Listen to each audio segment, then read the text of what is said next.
उसके बाद वो अन्य जाति का वोट लेने में सक्षम नहीं होता है, इसलिए वह सीट हम लोग नहीं जीत पाते हैं।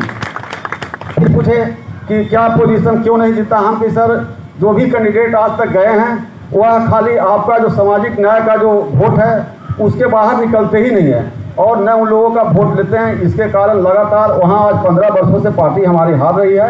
अगर हमें आप टिकट देते हैं तो हम विश्वास आपको दिलाते हैं कि इतनी मुस्तैदी से चुनाव लड़ेंगे कि आपको मैसेज चला जाएगा और पता चलेगा कि हाँ हम किसको लड़ा रहे हैं। हमने ये भी कहा कि हमारा 45 गांव एक एक बात हमसे पूछे, हमसे बोले कि हमको बोले कि हमने कहा कि 45 गांव हमारा भूमिहार का है, जिसमें हम लोग डोमकटार भूमिहार का वर्चस्व है, 10-5% दूसरे भूमिहार लोग हैं।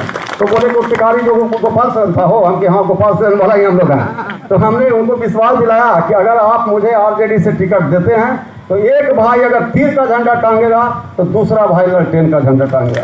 यह तो मैं निश्चित रूप से आपको दिखा दूंगा, जिसका परिणाम हम तो अभी तक प्रचार में निकले भी नहीं थे। कल प्रोसिसिया करने के लिए एक पवन सिंह हम लोग के बीच थे, उनके फादर मर गए थे, हमने गया था। उसके बाद एक शहीद सैनिक केसवन हो गया था। हम लोग नौजवान हमारे साथ जितना भी क्षेत्र का है लड़का, जितना भी 25 साल 28 साल का है, सारे लड़कन लोग हम लोग के साथ बाइक से 100 मोटरसाइकिल और 10 को 4 व्हीलर से हम लोग जाने का काम किया। और जो विरोधी उम्मीदवार था वो हमारे काफिला में जाम में फंस के आधा घंटा फंसा रहा, न आगे जाने के बना न पीछे जाने के बना। हम कहा कि ये तो अभी टेलर है, अभी एक चुनाव की शुरुआत है, अभी जैसे जैसे चुनाव अगर नजदीक आएगा इसका परिणाम हम निश्चित रूप से आप लोग को आशा दिलाते हैं कि जिस आशा से माननीय नेता ने मुझे टिकट दे के यहाँ भेजने का काम किया है, उस आशा में उन्होंने तो कहा था कि 50%, लेकिन आप लोग को मैं भरोसा दिलाता हूँ 50 नहीं 70% मेरे तरफ वोट पड़ेगा। क्योंकि पूरे बिहार में सत्ता के जो नशा में चूर है नीतीश कुमार जी, किसी को छोड़ने का काम नहीं किए हैं, सारे जात को उन्होंने ठगने का काम किए हैं। यहाँ तक कि मरते मरते रघुवंश बाबू के साथ भी उन्होंने राजनीति किया, उनके भतीजा को टाइट करके झूठ झूठ को चिट्ठी लिखा के अति कर दिया। लोग प्रपंच दे करके सत्ता शासन में बना रहना चाहते हैं, किसी को लड़ाना झगड़ना एक दूसरे को करना कि हमारा कुर्सी बरकरार रहे। जनता सभी चीज़ को समझ चुकी है। इसका आने वाला विधानसभा चुनाव में हम लोग जनता ने मन, हम तो सारे लोग से बात होती है, ऐसे नहीं है। और ये बदलाव सिर्फ गया नहीं, पूरे बिहार में बदलाव की प्यार चल रही है। आप पटना बंधु नहीं गए होंगे, लेकिन आप जाके देखिए, जिस दिन मैंने सदस्यता ग्रहण किया था उसके बाद तेजस्वी जी का फोन आया था तो मैंने मिलने गया था। उनके दरवाजा के सामने 200 गाड़ियाँ और 500 का करता एकदम रात दिन कटे हुए हैं। हमने कहा कि भैया कम से कम जाके आप सब लोगों को अभिवादन कर लीजिए। तो हमको बोले कि आप नहीं जानते हैं, ये लोग से हम 5-5 बार मिल चुके हैं और आप तो फर्स्ट बार यहाँ आए हैं। तो हम 5 बार लोगों से मिल लिया है, से ऐसा नहीं है सभी लोगों से मिल लिया है। तो यह दर्शाता है आखिर टिकटार्थी का भीड़ क्यों है।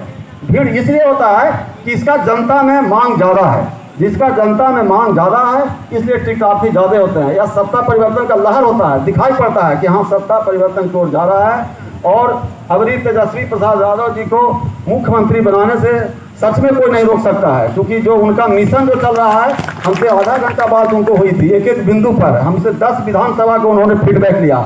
हमने कहा कि आप 7 विधानसभा का निश्चित तौर पर आपको राजद के खाता में जाने वाला है। तो बोले कि कौन कौन जाएगा, तो हम शुरू किए कि टेकारी, बेला, उसके बाद अतरी, उसके बाद बोधगया, बाराचट्टी, इमामगंज, उसके बाद मैंने कहा कि गुरुआ भी कैंडिडेट पर, अगर आप कैंडिडेट ढंग से दिए तो गुरुआ भी, इतना सीट आपको खाता में जाने वाला है। और भी अगर गठबंधन का 1 सीट आप देंगे तो हो सकता है 1 सीट गठबंधन में जीतेगा। हाँ, कुर्ता ने गया जिला का, गया जिला का 10 विधानसभा का पूछ रहे थे। तो हमारे लालू जी का पर डे एक बार मेरे पास फोन आता है। जब कल मैं यहाँ से लौट रहा था, गया पहुँचने के पहले ठीक फोन आया उनका हमारे पर, और एक एक कार्यक्रम का फोटो रोज मांगते हैं हमसे। कल भी उनको मैं सारा कार्यक्रम का फोटो भेजा हूँ, आज भी भेजूंगा। फिर आज प्रताप जी का भी आया था फोन, वो बहुत जल्दी बोले कि हमारा कार्यक्रम लीजिए।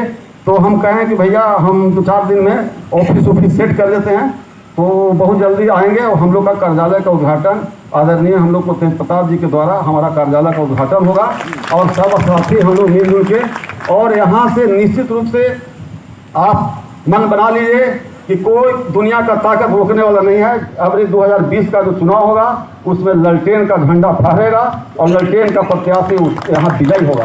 आज बहुत लोग अफवाहें फैलाते हैं, हम लोग को विरासत में कोई राजनीति नहीं मिला है। मुखिया जी ने सच कहा और लोगों ने सच कहे। हम बहुत छोटा साथ बिजनेस से कोच से ही स्टार्ट किए थे। सुरेश जी आज प्रखंड अध्यक्ष है, हम लोग पुराना साथी हैं, 20 सालों से दोस्ती रहा है, गांधी जी रहे हैं।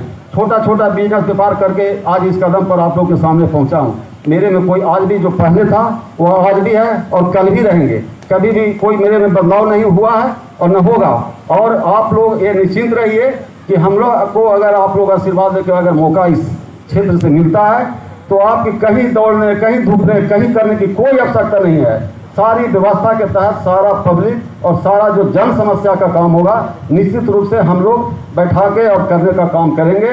और इसीलिए एक यह भी माननीय नेता लालू प्रसाद जी का कहना था कि हम कहें कि सर वहाँ स्थानीय उम्मीदवार की भी मांग है, उस स्थानीय के तहत हमारा मैंने नाम का ओके किए और तेजस्वी जी को फोन किए कि एक नाम नोट करो, कमलेश शर्मा स्थानीय है, 1 टिकारी से चुनाव लड़ेगा।